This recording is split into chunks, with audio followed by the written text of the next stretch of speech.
que se expandió como una pandemia. O sea, empezó a haber gente muerta por aquí y por allá. But we can't have a war with Mexico. No, it's a war on cartels.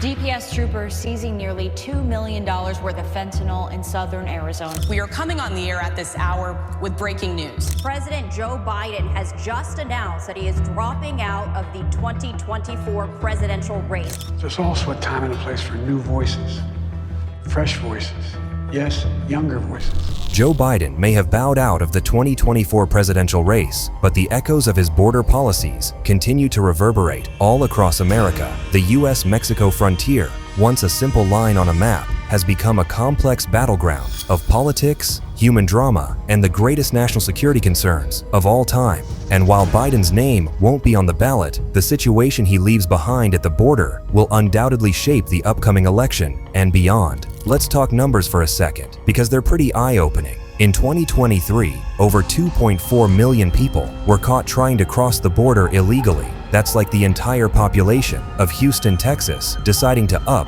and move south of the border. And it's not just people. Drugs are pouring across too. Officials in Texas have seized more than 400 million doses of fentanyl over 18 months. But how's this for a horrifying statistic? In the year 2022 alone, authorities seized enough fentanyl to kill every single American 2 times over. Let that sink in for a moment. These shocking statistics have a lot of people asking themselves a lot of tough questions. Questions like, is Biden's approach making things worse? Are we losing control of our borders? And with the president now out of the race, what happens next? To really understand what's going on, we need to take a step back and look at how we got here, because it's a story that goes back way further than you might think. Imagine for a moment that you could hop in a time machine and go back to the year 1848. That's the year when the US-Mexico border, as we know it today, was first drawn up after a war that saw America grab a huge chunk of Mexican territory. But here's the thing, for a long time, that border was more of a suggestion than a hard line. People moved back and forth pretty freely, especially in areas where families and communities straddled both sides. Fast forward to the 1990s, and things started to change. The US government decided it was time to get serious about controlling who came in and out. They launched operations with tough-sounding names like Hold the Line and Gatekeeper, beefing up security in popular crossing spots like El Paso and San Diego. Now, you might think this solved the problem, but it actually just pushed people to try crossing in more dangerous places. Suddenly, you had folks risking their lives to trek through baking hot deserts or swim across rushing rivers. It was a recipe for tragedy, and sadly, a lot of people died trying to make it to America. Then came September 11th, 2001. The terrorist attacks changed just about everything. Not just for air travel, but for how America thought about its borders. Suddenly, every person crossing into the country was seen as a potential threat. The government poured money into new technology, more border agents, and yes, even started talking about building a big wall. This is where things start to get really political. Over the next few years, presidents from both parties tried to tackle immigration reform, but it always seemed to blow up in their faces. George W. Bush couldn't get a deal done. Barack Obama deported more people than any president before him, but also created programs to protect some undocumented immigrants who'd been in the country since they were kids. Then along came Donald Trump, promising to build a big, beautiful wall and crack down hard on illegal immigration. He introduced some pretty controversial policies, like separating migrant families at the border and making asylum seekers wait in Mexico while their cases were processed. When Joe Biden took over in 2021, he quickly started undoing a lot of what Trump had done. He stopped building the wall, ended the Remain in Mexico program, and tried to reunite families that had been split up. Biden said he wanted a more humane approach to immigration, but here's where things get complicated. A lot of people think Biden's softer approach actually made the problem worse. They say it sent a message that America's doors were wide open, encouraging more people to try crossing illegally. Since Biden took office, he has admitted into our country an illegal population the size of 8 states of the size of North Dakota. Now, that might be stretching the truth a bit, but there's no denying the numbers went way up under Biden's administration. In 2022, Border Patrol caught over 2.2 million people trying to cross illegally. That's the highest number ever recorded. To put that in perspective, it's like the entire population of New Mexico decided to move across the border in a single year. All those people created a huge mess at the border. Detention centers got overcrowded, with heartbreaking images of kids sleeping on concrete floors. Border Patrol agents say they're swamped with paperwork instead of actually patrolling the border. It's not just the border towns feeling the strain, as migrants get released into the country to wait for their court dates, which can take years. Cities all over America are struggling to handle the influx. New York City's mayor even declared a state of emergency, saying the city could end up spending billions to deal with all the new arrivals. But it's not just about numbers. People are worried about who exactly is coming across. Border Patrol has caught some folks on terrorist watch lists, as well as gang members and criminals. And then there's the drug problem. Remember that fentanyl statistic from earlier? Well, most of that deadly drug is made in Mexico by powerful cartels and then smuggled across the border. It's causing a health crisis all across America, with tens of thousands of people dying from overdoses every year. Que se expandió como una pandemia. O sea, empezó a haber gente muerta por aquí, por allá.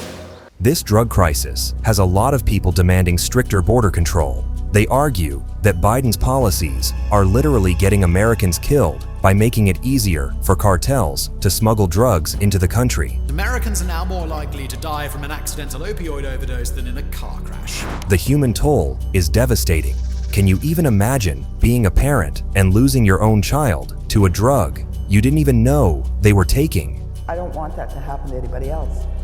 I'm devastated, I'm heartbroken, I'm shattered. That's just how bad things have been getting. 1 minute, you're taking your son or daughter to school on a regular Thursday, and the next minute, they're gone. Their lives forever extinguished by a drug neither you nor them knew nothing about. I know he made a mistake. He made a big mistake that cost him his life. Some politicians are calling for extreme measures to deal with the cartels. Florida Governor Ron DeSantis even suggested treating them like terrorist groups and possibly sending the military after them in Mexico. The president pulls me aside on at least a couple occasions and suggests that maybe we have the U.S. military shoot missiles into Mexico. Shoot missiles into Mexico for what? He would say to go after the cartels.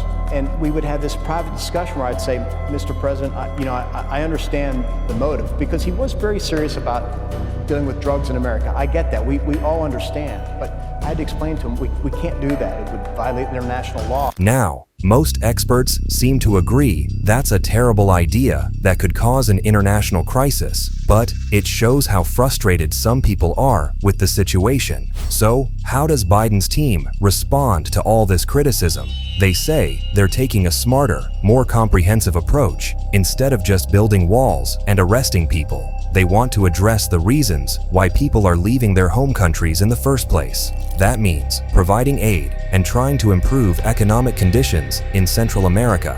The administration also points to some of their enforcement efforts. They've launched operations targeting smuggling organizations and say they're seizing more drugs at official border crossings than ever before. But critics argue this isn't nearly enough. They say only a return to tougher policies and more physical barriers will actually secure the border.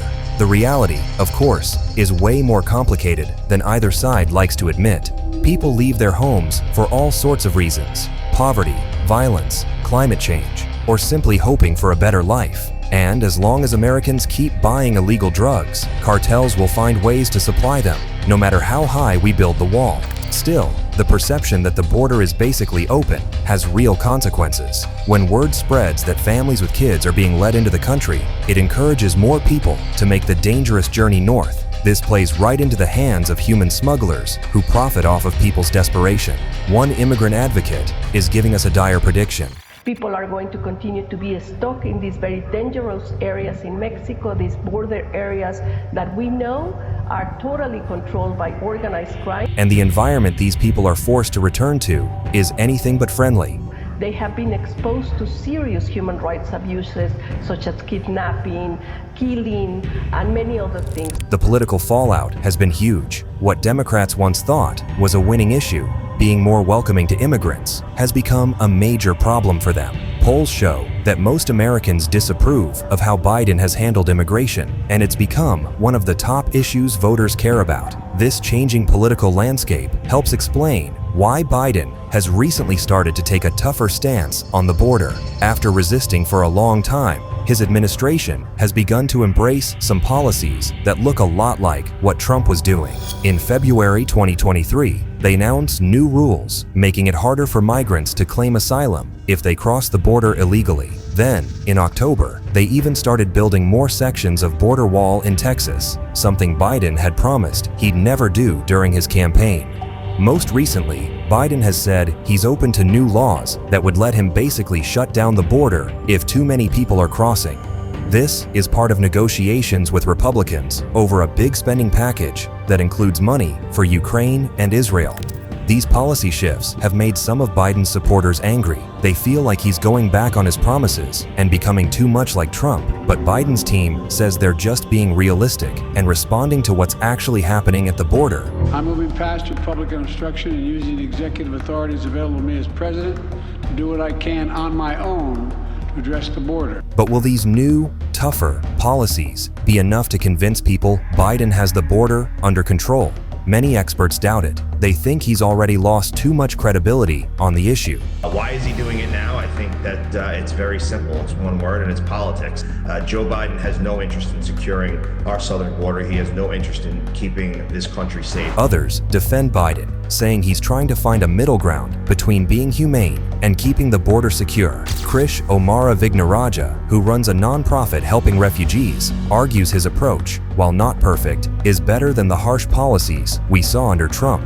Americans largely support a policy framework that ensures a secure, orderly border, as well as robust humanitarian protections. And so I think the question is, how do we get there? So, as we head into the 2024 election, that's the big question that everyone's been trying to answer. Even with Biden out of the race, immigration and border security are going to be huge issues. Whoever becomes the next president will inherit a system that pretty much everyone agrees is broken. The challenges are enormous. How do you secure a 2,000-mile border in a world where more and more people are on the move? How do you balance America's tradition of welcoming immigrants with legitimate security concerns? How do you fix an asylum system that's so backed up it takes years to process cases? And maybe most importantly, how do you get politicians from both parties to actually agree on meaningful reforms? These aren't easy questions, and there are no simple solutions. But as the human and political costs of the border crisis keep piling up, the need for answers becomes more urgent every day. The story of the US-Mexico border is far from over, and what happens next could shape American immigration policy for generations to come. Now that we've explored how we got here and the challenges we're facing, let's dive deeper into what's actually happening on the ground. Because while politicians argue in Washington, there's a very real human drama unfolding along the 2,000-mile border between the US and Mexico. Picture this. It's the dead of night in the Sonoran Desert. A group of exhausted migrants, including young children, trudges through the darkness. They've been walking for days, their water supplies running low. Suddenly, they hear the whir of a border patrol drone overhead. Do they run and risk getting lost in the unforgiving landscape? Or do they surrender, knowing it might mean being sent back to the country they risked everything to leave? This scene plays out hundreds of times every single day along the border. For many migrants, it's a life or death gamble. The journey is incredibly dangerous. People die from dehydration, heat exhaustion, or drowning in the Rio Grande. And that's not even mentioning the risks from human smugglers who often abandon their clients or subject them to horrific abuse. But for many, the risks seem worth it compared to what they're leaving behind. We're talking about people fleeing gang violence, so brutal, it's hard to even describe. Families who can't feed their children because climate change has destroyed their farms. Young people who see no future in countries crippled by corruption and poverty. Stories like these make it clear that this isn't just about numbers and politics. It's about real people making desperate choices, and that's what makes the border issue so complicated and emotionally charged. Now, let's zoom out a bit and look at how this crisis is affecting communities on both sides of the border. In Mexican border towns, the situation is often chaotic. Cities like Tijuana and Ciudad Juarez have become bottlenecks, with thousands of migrants from all over the world waiting for a chance to cross into the US. This has overwhelmed local resources and created tension with longtime residents. In these makeshift camps, Border Patrol was not letting people leave, but they were also not providing food, they were not providing water, they were not providing medical care. On the U.S. side, border communities are also feeling the strain. Take a town like Eagle Pass, Texas. It's a small city of about 30,000 people that suddenly found itself at the epicenter of the migration crisis. In a single day, in December 2023, over 4,000 migrants crossed the Rio Grande into Eagle Pass. That's more than 10% of the town's entire population. Local officials in these border towns say they're overwhelmed. Schools are struggling to accommodate children who don't speak English. Hospitals are providing millions of dollars in uncompensated care to undocumented patients. And there's a constant tension between wanting to help people in need and feeling like their communities are being fundamentally changed without their input. Like many people in Juarez, Maria Torres cries at all the suffering. She lost 4 children in 5 years, 1 strangled, 2 shot, 1 overdose. No one with these children dumped out on the side of the river here on our farm. But it's not just border towns dealing with the fallout. As migrants are released into the country to await their court dates, many head to big cities where they might have family or better job prospects. This has led to some unexpected consequences. New York City, for instance, has received over 100,000 asylum seekers since 2022. Mayor Eric Adams declared a state of emergency, saying the influx could cost the city $12 billion over 3 years. The city has had to convert hotels into emergency shelters and is even considering housing migrants in Central Park. Chicago, another popular destination for migrants, has been housing people in police stations and airports as shelters fill up. The mayor there has pleaded with the federal government for more help, saying the city is at a breaking point. These situations have created political tensions, with some accusing the Biden administration of turning a blind eye to the problem and leaving cities to deal with the consequences. Others argue that these self-proclaimed sanctuary cities should be willing to back up their welcoming rhetoric with action. Now, let's talk about one of the most controversial aspects of the border crisis: the role of cartels and drug trafficking. The Mexican drug cartels are some of the most powerful and ruthless criminal organizations in the world. They've turned human smuggling into a multi-billion-dollar business, often working hand-in-hand with corrupt officials on both sides of the border. It was a group of Mexican drug traffickers saying, okay, let's share our resources. But it's not just people they're smuggling. The cartels are flooding the U.S. with dangerous drugs, especially fentanyl. This synthetic opioid is 50 times stronger than heroin, and even a tiny amount can be lethal. Considering fentanyl is around 50 times more powerful than heroin and 100 times more powerful than morphine, and oftentimes only 2 milligrams of fentanyl is enough to deliver a fatal dose. Dependency and accidental overdoses are skyrocketing. I've heard of people overdosing the first time they would do it. Eso es lo más fuerte que hay. O sea, ¿cuánto de esto te mata? ¿Cuánto, un pedacito, cuánto? ¿Unos granitos te matan? The numbers are staggering. In 2022, U.S. authorities seized over 14,000 pounds of fentanyl at the southern border. That's enough to kill every person in America several times over, and experts believe that's just a fraction of what's actually getting through. The impact on American communities has been devastating. Overdose deaths have skyrocketed, with over 100,000 Americans dying from drug overdoses in 2022 alone. Many of these deaths are attributed to fentanyl, often consumed unknowingly in counterfeit pills. These days, fentanyl is being disguised as legitimate medications and then being smuggled into the United States and many other countries. Some may think they're getting Xanax or Adderall, but instead are getting a high dose of fentanyl. This drug crisis has become a major talking point for those calling for stricter border control. They argue that a more secure border would make it harder for cartels to smuggle drugs into the country. But critics of this view point out that most fentanyl is actually smuggled through legal ports of entry, hidden in vehicles or cargo shipments. They argue that better technology and inspection procedures at these checkpoints would be more effective than a border wall. The cartel's influence extends far beyond drug trafficking. In many parts of northern Mexico, they operate as a kind of shadow government, controlling local politics and economics through bribery and violence. Police appeared to be outgunned by drug cartel forces as civilians ran for safety. Cartel members setting vehicles on fire to block roads, preventing security forces from maneuvering as men with heavy machine guns opened fire. The clashes have left 10 members of the security forces and 19 from the cartel dead. This level of cartel power has led some American politicians to call for drastic measures. As mentioned earlier, former President Donald Trump has even suggested treating the cartels like terrorist organizations or even conducting military strikes in Mexico. Well, we can't have a war with Mexico. No, it's a war on cartels. Mexico's petrified of the cartels. The cartels are running Mexico. But most experts warn that such aggressive tactics could backfire spectacularly, potentially destabilizing Mexico and creating even more migration pressure. They argue for a more nuanced approach, focusing on targeting cartel finances and working more closely with Mexican authorities. Speaking of working with Mexico, let's talk about how international relations play into all of this. The US-Mexico relationship has always been complex, but the border crisis has added new tensions. When Trump was president, he threatened Mexico with tariffs unless they did more to stop migrants from reaching the US border.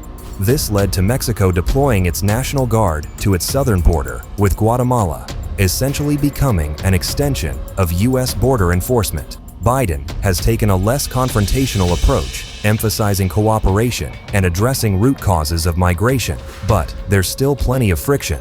Mexico often feels like it's being asked to do America's dirty work when it comes to stopping migrants. This is what former Mexican President Andrés Manuel López Obrador had to say when responding to suggestions that the US might take action against the cartels.